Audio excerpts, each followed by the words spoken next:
more consistency from him.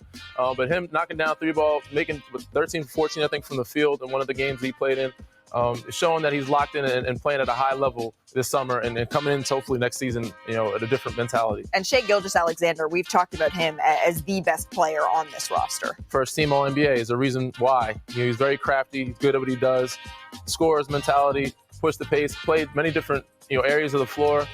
Just an amazing talent. Barrett had a game-high 31 points in this one. Shai Gilgeous-Alexander, he added 25 points. A little finish and flair here for Shai. And Canada gets the win 113-112. So I do think it's fair to say, right, that Canada, they might be the toughest competition in this World Cup. But I do want to get back to Team USA here as we say hello once again to our friend Kendrick Perkins, because Jalen Brunson, he was the best player on the court versus Spain. And when the World Cup is over, are we going to be saying, Perk, that he is currently the best player on this roster? Not most important to this team, but the best player on the roster. Absolutely. And Steve Kerr basically said it when he called him the leader. He's the engine to this team. And at what point are we going to start actually putting Jalen Brunson in the same category with guys like, Bradley Beal, Jaylen Brown?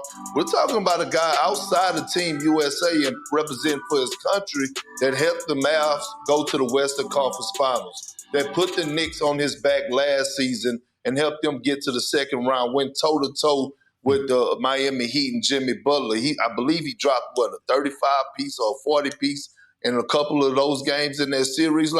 He's a legit superstar caliber player that gets it done when it matters the most. And you could go to him in the fourth quarter when it's a possession-by-possession game. So this guy continues to get better, and we have to start putting him in a conversation with the likes of the other young superstars around the league, just to be fair. I love his game. I do not like what he did to my Cleveland Cavaliers in the playoffs. But the most important player, yes, the best player, I would have to say either Mikal Bridges or Anthony Edwards.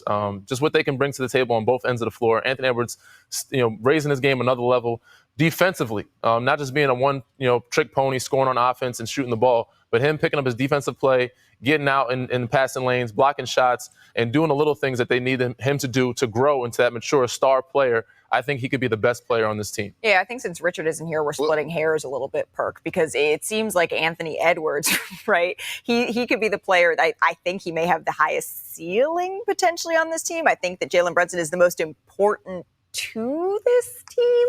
But then you're looking at evolution. Jaren Jackson Jr., this might be the summer for him. Yes. I'm loving the tones. Let me challenge y'all both, right?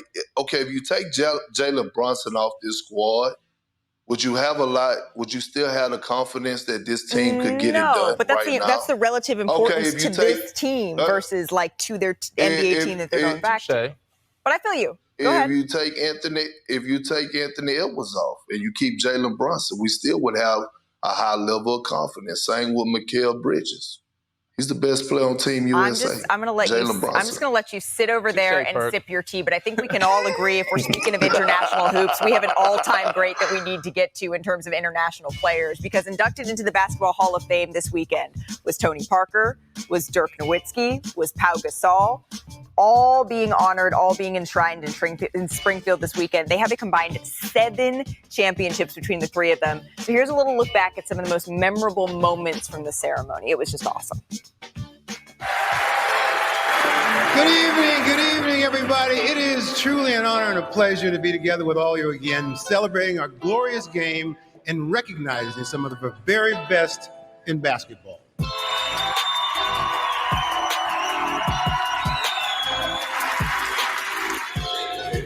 Sorry, I have a lot of French people in town. Sorry. What a night. What a moment. Literally, I feel as though at times I was just snatched out of obscurity and put on this path that I could not have dreamt up on my own. And when you're 19 years old, coming from France, it's very scary when Tim Duncan looks at you. If I coached him now the way I did then, I would be in handcuffs. Seriously, I would be behind bars, don't you think, Tony? We got traded for each other. Crazy. I think we are the only brothers who ever got traded for each other. He came to your first practice. He said, let's play some one-on-one. I can play a little bit. So, of course, I drove left like I always do, and I dunked it right on your head. And we came a long way from those 2 brutal haircuts we saw there, the frosted tips you had. I tried to think of a word that would describe what this might feel like, and it feels even shush. This is unimaginable. Would you ever do the Steve Nash frosted tips in 2023? I don't think, no, the blonde is not for me. No, that's all right. We're going to leave that back in the okay.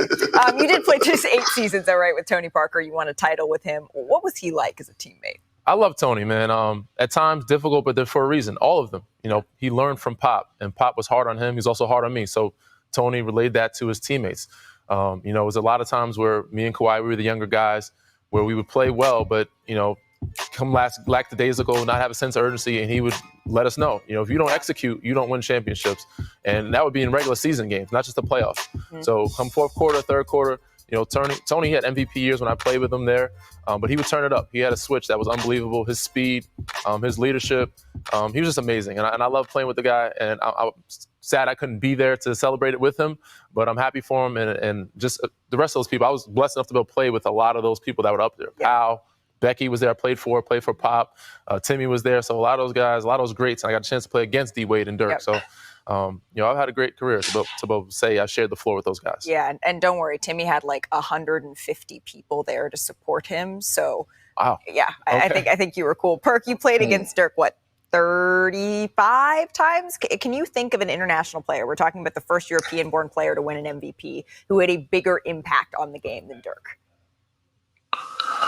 You know what?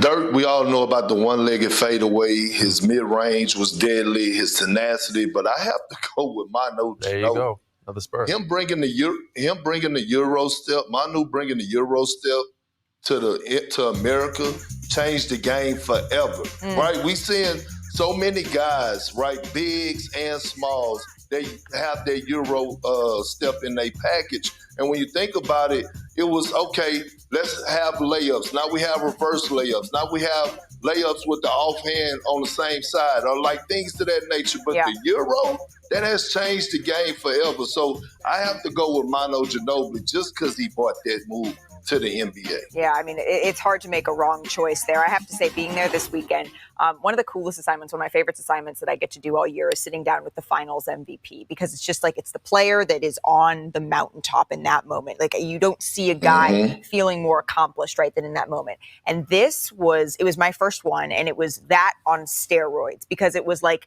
the pride of being at the pinnacle of your career with the added insight of perspective and looking back. And Tony was saying how he went back through his first speech and watched all of these big moment games, and they were just like radiating all weekend. So absolutely congratulations to all of the inductees, including our own Holly Rowe and Mark Spears. Congratulations. That is a huge accomplishment. And we're not done talking about it on our show today. Still to come, we are just a couple of minutes away from my exclusive sit-down interview with Dwayne Wade, how he manifested everything that he was going to do all the way back in high school. And yeah, he even wrote it down in his yearbook. Don't miss that. And also our exclusive conversations. They keep on rolling. NBA champion, MVP, Dirk Nowitzki. He talks about his footprint and the impact he left on the game and his loyalty to Dallas. Plus, we have more coverage on the fallout between James Harden and Daryl Morey.